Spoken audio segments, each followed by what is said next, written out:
Assalamualaikum warahmatullahi wabarakatuh. Perkenalkan, saya Archibald Gawa Aurino I04230222 dari Prodi Teknik Mesin, dan ini teman saya.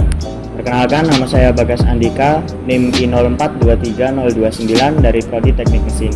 Dan kali ini kita sedang berada di Masjid Nurul Huda, ingin mempresentasikan hasil PPT kami, yaitu tentang materi fungsi dan peran masjid kampus.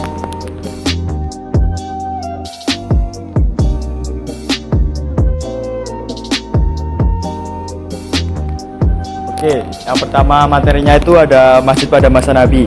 Pada awalnya ketika di Mekah, Nabi belum mendirikan masjid karena awalnya Nabi berdakwah secara sembunyi-sembunyi dengan door to door. Lalu Nabi mulai berdakwah terbuka yang dimulai dari keluarga, kerabat, dan tempat umum. Kemudian Nabi menerapkan pendidikan Islam bertempat di rumah-rumah sahabat Nabi. Yang didirikan pada masa Nabi yang pertama adalah Masjid Quba. Masjid Quba merupakan masjid yang pertama dibangun oleh Rasulullah pada tahun 1 Hijriah atau 622 Masehi di Quba. Lalu latar belakangnya dibangunnya adalah karena pada saat Nabi Muhammad SAW dan para sahabat hijrah menuju Madinah, mereka singgah di Quba selama 5 hari. Dan yang kedua adalah Masjid Nabawi. Masjid Nabawi merupakan kedua yang dibangun oleh Nabi Muhammad setelah Masjid Quba yang didirikan dalam perjalanan hijrah dari Mekah ke Madinah. Masjid Nabawi dibangun di tempat unta tunggangan Nabi Muhammad menghentikan perjalanannya dan didirikan sejak waktu pertama Nabi Muhammad tiba di Madinah. Masjid Nabawi diyakini dahulunya adalah rumah tempat tinggal Nabi Muhammad setelah hijrah ke Madinah di tahun 622 Masehi. Dan yang terakhir adalah Masjid Ad-Dirar, adalah sebuah masjid yang dibangun oleh penduduk Madinah yang didirikan tak jauh dari Masjid Quba. Masjid tersebut pada mulanya diakui oleh baginda Nabi Muhammad saat dalam perjalanan untuk perang Tabuk, tetapi selepas kepulangan beliau, baginda mengarahkan masjid tersebut untuk dihancurkan.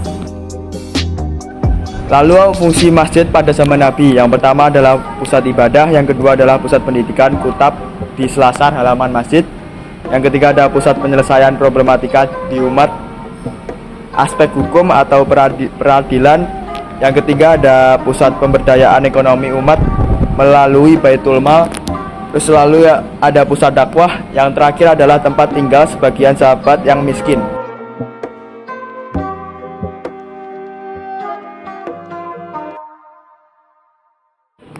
Pada materi selanjutnya saya akan menjelaskan masjid di Nusantara. Masjid Nusantara adalah konsep masjid yang merujuk pada masjid-masjid yang dibangun di wilayah Nusantara, khususnya di Indonesia. Dengan memadukan unsur-unsur arsitek Islam dan budaya lokal, ini mencerminkan harmoni antara agama dan kekayaan budaya daerah.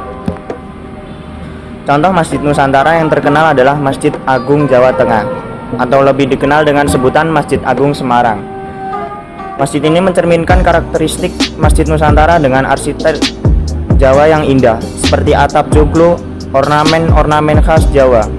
Meskipun memiliki desain arsitektur Islam yang klasik, masjid ini memadukan unsur-unsur budaya Jawa yang kuat, menciptakan sebuah bangunan yang mencerminkan identitas budaya dan agama yang berdampingan secara harmonis. Masjid Agung Semarang adalah contoh nyata dari bagaimana masjid di Nusantara menggabungkan elemen-elemen budaya setempat dengan nilai-nilai Islam.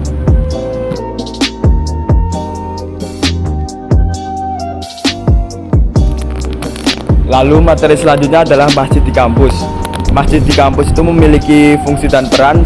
Selain kegiatan ibadah ritual keagamaan, masjid di kampus sering dijadikan tempat sebagai kegiatan keagamaan yang bersifat insidental oleh para mahasiswa, seperti peringatan hari-hari besar Islam yang baik tingkat senat mahasiswa maupun tingkat himpunan mahasiswa.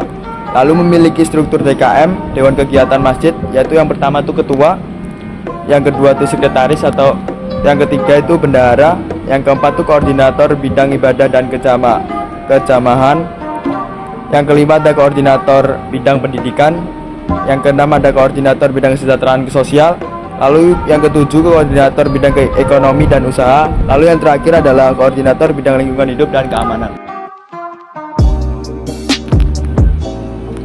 Lanjut, saya akan menjelaskan dari program umum Masjid Kampus. Yang pertama adalah sholat Jumat, yang kedua adalah kajian Islam, yang ketiga bimbingan rohani, yang keempat kegiatan sosial, yang kelima kursus bahasa Arab dan Al-Quran, yang keenam adalah kegiatan keagamaan khusus, dan yang terakhir adalah diskusi keagamaan. Lanjut, saya akan menjelaskan juga program spesifik dari Masjid Kampus. Yang pertama adalah kuliah subuh. Kuliah subuh ini merupakan program kuliah keagamaan yang diadakan setelah sholat subuh. Dan yang kedua adalah kursus bahasa Arab intensif. Untuk mahasiswa yang tertarik mempelajari bahasa Arab, Masjid Kampus bisa menawarkan kursus bahasa Arab yang lebih intensif daripada yang diajarkan di program akademik biasa.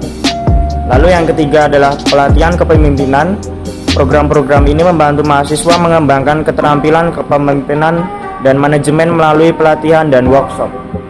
Lalu yang keempat adalah pelayanan sosial. Masjid Kampus dapat mengadakan kegiatan sosial seperti pelayanan makanan gratis kepada masyarakat sekitar, bantuan kepada orang miskin, dan kampanye amal. Lalu yang terakhir adalah kajian Al-Quran. Kajian mendalam tentang Al-Quran dan tafsirnya sering diadakan di Masjid Kampus untuk membantu mahasiswa memahami teks suci Islam. Makasih. Jadi itu penjelasan materi mengenai peran dan fungsi Masjid Kampus menurut PPT kami. Sebelumnya mohon maaf kalau ada salah-salah kata. Wassalamualaikum warahmatullahi wabarakatuh.